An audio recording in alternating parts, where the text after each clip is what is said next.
Aude en a parlé un petit peu tout à l'heure. C'est une nouvelle de dernière heure dans le dossier de la poussière rouge dans le secteur Limoilou. La Cour supérieure du Québec qui autorise la demande des citoyens de Limoilou de déposer un deuxième recours collectif contre Arrimage Québec et le port de Québec. On en parle avec Véronique Lalande, la porte-parole du groupe Vigilance Port de Québec. Madame Lalande, bonjour. Bonjour. Qu'est-ce qui fait en sorte qu'il y a un deuxième recours collectif? Parce qu'il y en avait déjà un. Oui, en fait, on a déposé un premier recours collectif. Il faut voir que c'était sur l'incident du 26 octobre et puis pour un certain dommage. Après, vous avez vu comme moi que le dossier a pris beaucoup d'ampleur. On avait demandé un amendement pour ouvrir, dans le fond, ce recours-là, ce qui nous avait été refusé, mais plus sous l'angle que l'amendement n'était peut-être pas le meilleur véhicule puisque l'amendement deviendrait plus gros que le recours collectif initial. Oui, Et donc, d'accord. on a déposé un deuxième recours collectif et celui-là touche l'ensemble de la contamination et des troubles. Puis vous disiez d'entrée de jeu, Poussière rouge, Limoilou. Oui.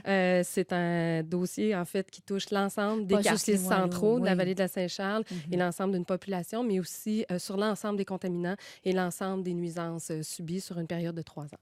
Ben, je vois que vous avez le beau sourire, c'est une bonne nouvelle.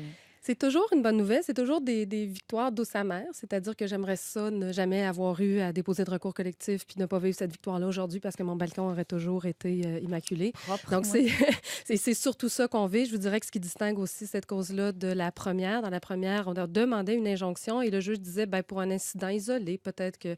Mais là, l'injonction demeure, donc on nous autorise à aller sur le fond et à plaider pour l'injonction parce que pour nous, oui, il y a une demande que les citoyens soient compensés pour les nuisances, mais aussi qu'une injonction soit prise pour qu'enfin le port de Québec et Arrimage du Saint-Laurent mettent en place les seules mesures qui vont faire que ça ne se produira plus. Et ça, c'est la mise sous couvert intégrale au niveau de la chaîne de manutention, d'entreposage et de Ce transbordement qui au est port de loin Québec, d'être ce qui fait. est très loin d'être le cas. Qui sera admissible? En fait, ça, c'est toujours une progression, hein. Nous, on demande pour un groupe qu'on définit sur un territoire. Donc, il va y avoir après ça à préciser, tout le monde est admissible. Tout le monde qui vit ou qui a Dans des les quartiers propriétés à centraux. l'intérieur de la zone qui est identifiée. Là, j'invite les gens plus à aller sur notre site ou sur le site là, de la firme d'avocats qui nous représente pour le périmètre vraiment spécifique. Mais c'est beaucoup une petite partie de Mézeray, le Vieux-Limoilou, une partie de Saint-Roch, une partie de Saint-Sauveur, une petite partie de Saint-Sacrement, une petite partie qui monte aussi au niveau du quartier des Filles-du-Roi. Donc, ça suit le panache de poussière. Tout le monde qui pense avoir accès, c'est-à-dire soit résident ou propriétaire d'immeuble à l'intérieur de ça, peut s'inscrire. Comprendre que dans une mécanique de recours collectif, on n'a pas besoin de s'inscrire pour ultimement être indemnisé. Comme je vous dis, on est au jour 1. On vient d'être autorisé à plaider C'est sur le ça, fond. là. Et entre ça et le plan On est loin, de là. paiement, il y a beaucoup de temps, beaucoup d'éléments qu'il va falloir préciser. Donc, un premier recours autorisé. Oui. Là, vous en avez un deuxième. Est-ce que Mhm. vous dites, mon Dieu, qu'on a des bonnes chances? Ou, Je ou vous n'êtes pense pas si optimiste qu'on que est ça? très optimiste. Oui.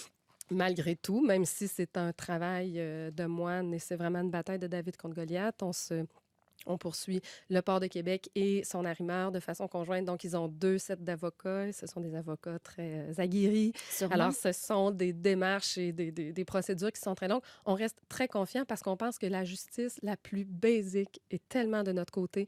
L'évidence est tellement de notre côté. Maintenant, des fois, prouver l'évidence, c'est pas toujours Pas évident. toujours simple. Mais on reste très convaincus et que malgré tout, cette démarche-là est nécessaire. Il ne faut pas nécessairement, les gens disent, oui, mais ça va prendre 25 ans. Bien, si ça prend 25 ans, ça prendra 25 ans.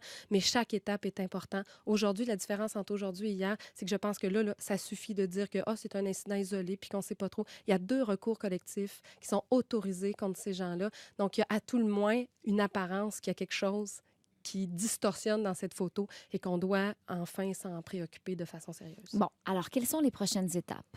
Prochaines étapes, surtout pour ce jugement, pour ce recours-là, le juge parent a été nommé à la Cour d'appel tout récemment. Mhm. Et donc, il va falloir qu'un nouveau juge Ah, soit donc ça assigné va pour retarder un poursuivre peu, oui. pour poursuivre enfin le dossier. Le premier jugement qui nous autorisait a été rendu il y a déjà un bon bout de temps, puis on est toujours en attente. Donc, ces choses-là prennent du temps. Les prochaines étapes, c'est de constituer la preuve, de monter le dossier et ensuite de trouver des dates qui correspondent à l'ensemble des agendas de tout le monde pour aller en procès sur le fond et prouver.